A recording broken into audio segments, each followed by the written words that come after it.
Obviously, just a few days ago, we got the news, the bid didn't go in your favor. Tyson Fury, Dillian Whyte.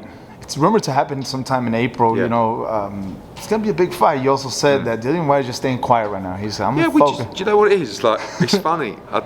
Why aren't you guys screaming and shouting on social? It's like, we haven't got to play to their tune. Maybe it's a little bit of a head fuck for Tyson Fury because he's out there. Tyson likes to be in control. So he wants to goad you, get you talking back. And Dillian's just like, doesn't faze me. No. So, look, Dillian's been waiting for a long time for that fight. Don't mistake silence for he's not interested in the fight. Of course he is. We're waiting for a contract, actually. And we'll review that. Obviously, it's a purse bid. There's a standard purse bid contract with the WBC. I don't see any problems with it.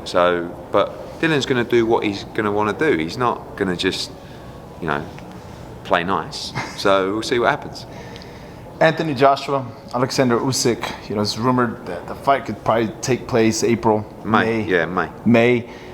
What should Anthony Joshua do to come out victorious this time facing Usyk? Because the last fight was a pretty tough fight for Joshua. What he needs to do this time, to change? He's got to be more aggressive, but it's not as easy. You speak to some people and say, you just got to steam into him and let him have it. No, Usyk is a pound for pound great, and you got to use your assets.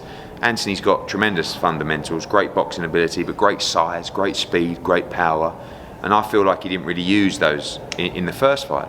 But it's a really tough task. Again, the fan watching will go, just walk him down and let him go. But it's a science to it, and I think AJ complicated that too much in the first fight. He was thinking too much about that science rather than being a little bit more like the old Anthony Joshua and at times trying to steamroll Usyk, but intellectually steamrolling it, not just recklessly steamrolling. So it's going to be a very tough fight, but he's up for the challenge.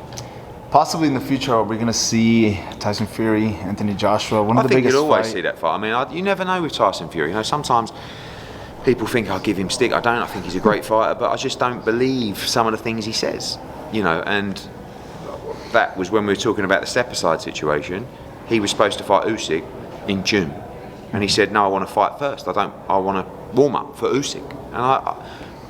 And then on social media, he's saying Usyk's an easy fight. This, that, but Tyson knows how good Usyk is, and he's a very talented fighter. Lastly, Eddie, biggest fight of women boxing. Just a couple of days ago, you were there at a press conference. Amanda Serrano, Katie Taylor, for all the marbles. Yeah. I believe that's going to be one of the best fights of this year. Yeah.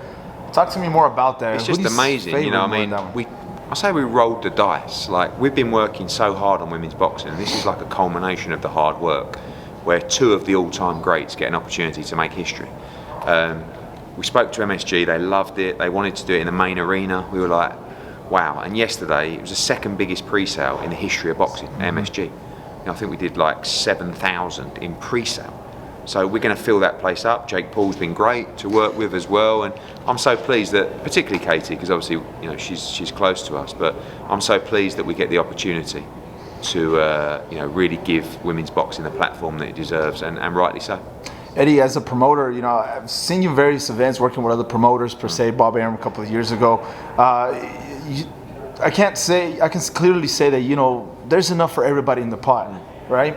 Now you have Jake Paul's promoting, per se, has his cap on promoting. How did that kind of just come about? Did you really talk good? To him? Well, he represents Amanda Serrano, so, and he raised Amanda Serrano's value before the fight and raises it in the fight.